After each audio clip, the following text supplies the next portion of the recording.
Hey, what's up everybody? It's Kelley Michelle. Welcome to Let's Talk About It with Kelley Michelle.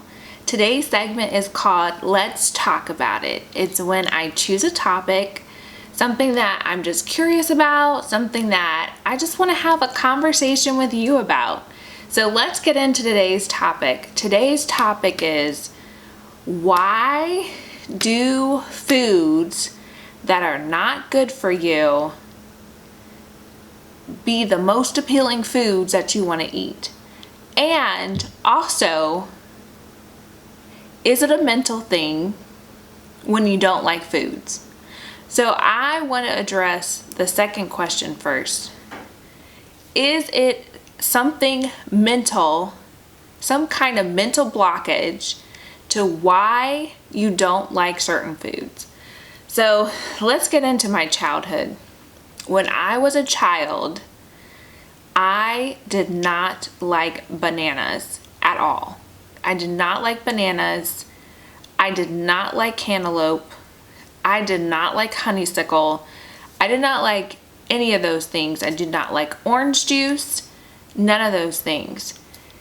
And also too, just like if you think about certain foods like pig's feet and chitlins and things of that nature, they were not appealing to me either.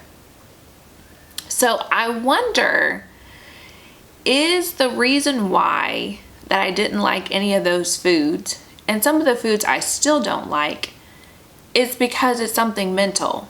That there is some mental blockage that I have that I don't like those foods because I have mentally associated not liking those foods. Even with some of those foods I named, I never ate.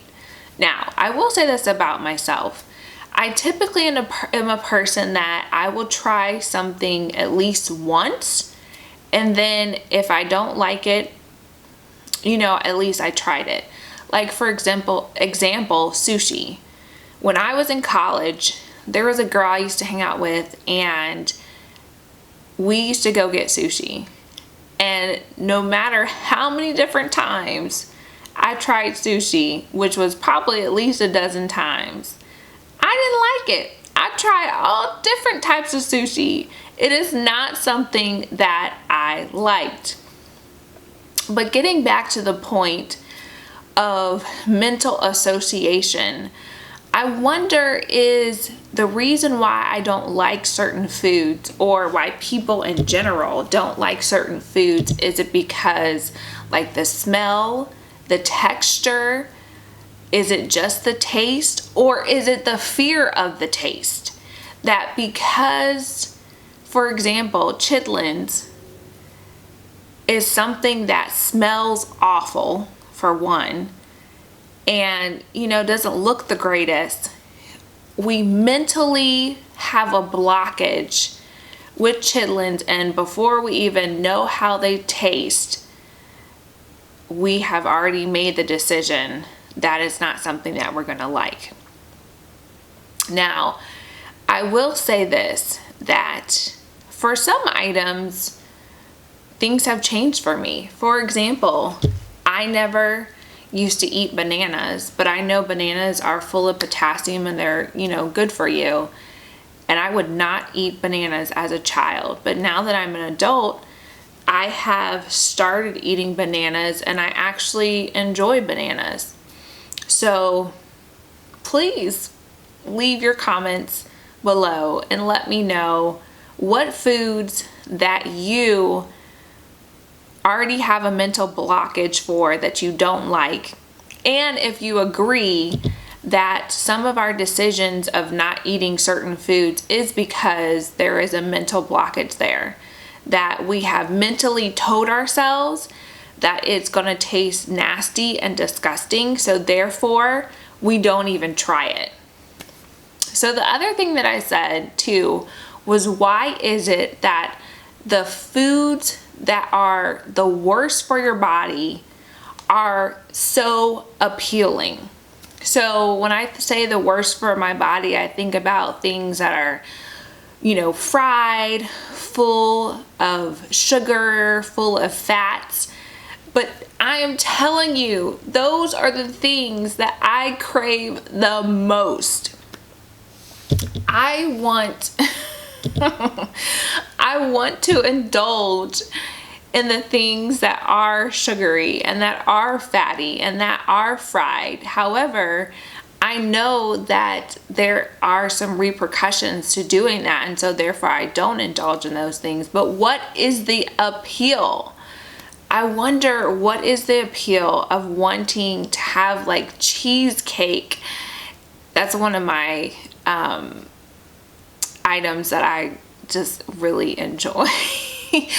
But cheesecake and French fries and hamburgers and just all types of things that, are not necessarily good for you, but the things that are just don't sound appealing. Or I should speak for myself, don't necessarily sound appealing for me. So a little bit about me is I have recently become a person that has a very strict diet. Now, I've always eaten pretty cleanly for the majority of my life. Even when I was a child, I have some siblings.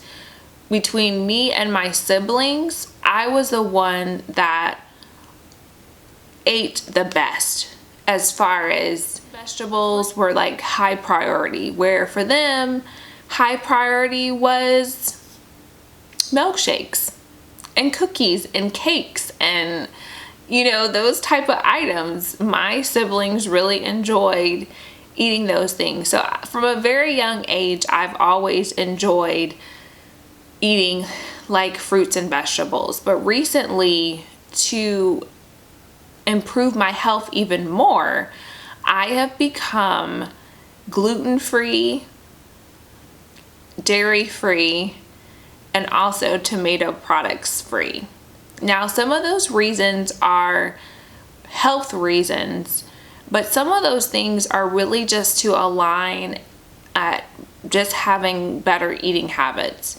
Because I do believe that I have a gluten sensitivity, so eliminating and reducing gluten from my life has been very helpful. But I will say that even with me having a background of eating pretty healthy, I still have such a desire to eat and indulge in foods that are not good for me.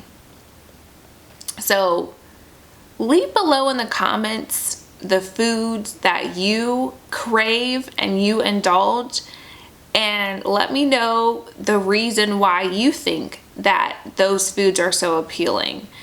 I think the reason why those foods are so appealing, for me personally, is because I know that I'm not supposed to eat them.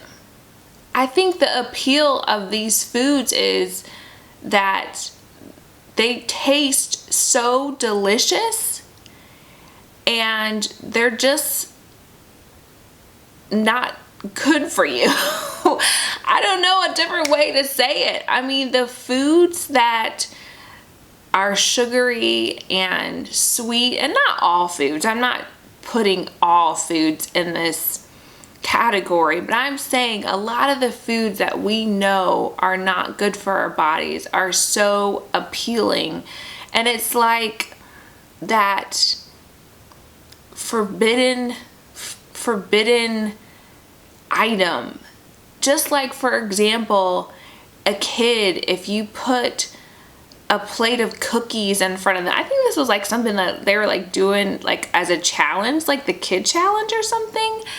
A plate of cookies in front of them, and you tell them don't touch the cookies or don't eat the cookies, and they're going to crave and want to touch and want to indulge in those cookies because they were told that they couldn't.